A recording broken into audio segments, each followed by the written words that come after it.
How you doing? So what do I think about Onslaught?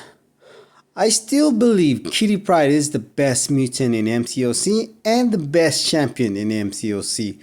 However, if you play Battlegrounds or Alliance War, I think overall Onslaught is the best mutant in the game. And certainly the best 7-star mutant champion in the game. Keep in mind, I want to emphasize this is Onslaught pre-nerf because obviously he's not going to get a buff in the future. He can only get nerf. So I'm talking about Onslaught pre-nerf. So let's take a look at his abilities.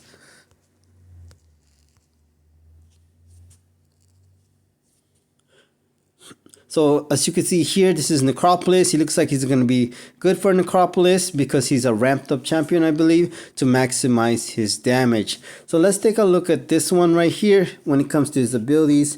This right here is so powerful. Just the first 3 line, always actives.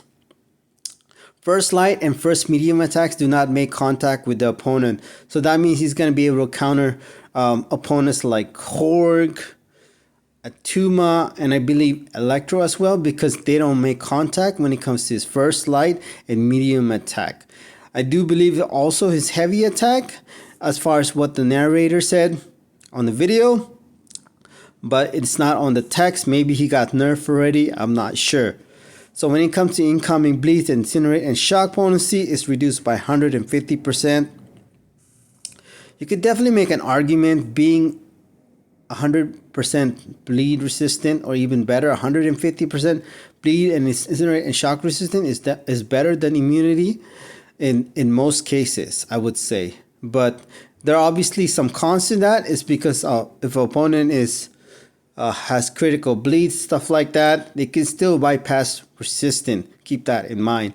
But in a lot of cases, like cow drops, Biohazard, he's going to be able to take on those nodes, and he's going to be constantly healing from willpower, as well as if they inflict incinerate and shock debuff on him, he's going to heal from willpower, and you'll see it on the gameplay.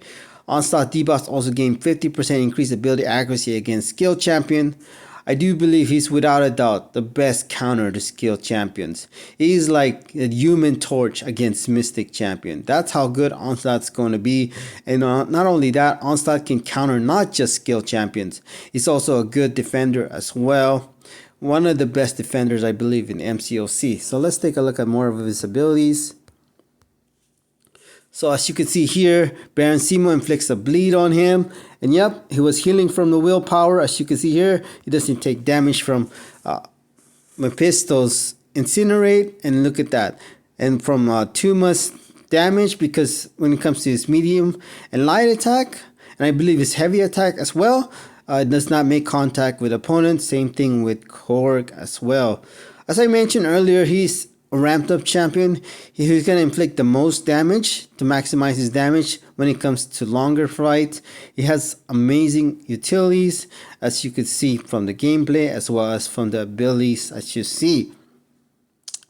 So he is also a mutant, so he has, can increase his attack with synergies. So keep in mind, this is deep dive gameplay, so you're not going to see Onslaught's potential, okay? And with deep dive, they only use base attack only, so you're not gonna see damage mastery gameplay, you're not going to see boost gameplay, you're not going to see synergy gameplay. So with all those things, he can pretty much triple his attack, just what you see now if you have boost, damage mastery, and synergy. And he's, as I mentioned, he's a mutant. With Professor X, he can gain 100% increased special attack bonus, as well as being a horseman, he increased another 50% special increased attack. So that's 150% special attack bonus with those synergies.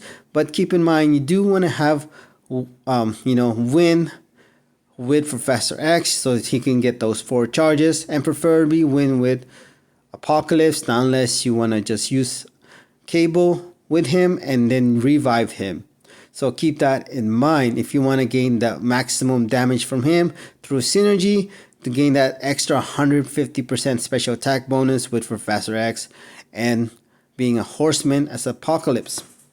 So he can literally triple his damage, with boost and damage mastery. That's 110% plus attack bonus, and plus 150% special attack bonus with synergies. And keep in mind, with recall too, you can increase your damage by another 30 to 60%. So you can increase the special attack bonus up to 210%.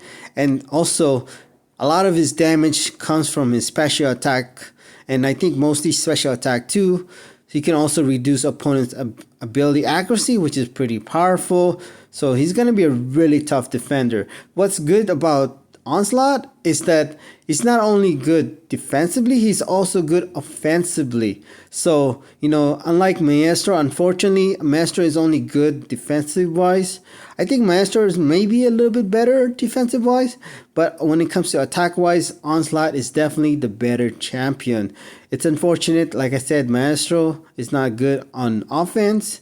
Like as you see, Onslaught, he's without a doubt a good champion for attack, as well as looks like a good defender as well. So if you play Battlegrounds or Alliance War, you could be a good champion for your roster.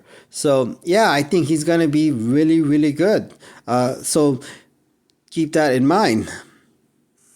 So his special tree looks like Apocalypse, looks like it's kind of weird, but it looks like Apocalypse special tree. Maybe it is. It's just it looks like it. So yeah, he also inflicts Neuroshock passives on the opponent, which no champion is immune to. So he's gonna do a lot of damage, and it looks like he's good for like Necropolis because he can get bypass pretty much.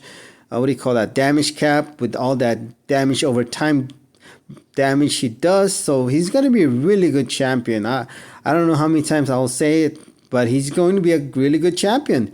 I think he's going to be the best mutant champion in the game if he doesn't get nerfed. Certainly going to be the best 7-star mutant champion for a very long time. So when it comes to his awaken ability, I don't think he needs to be awakened necessarily, but if he does, he just probably want him to be at Sig 1.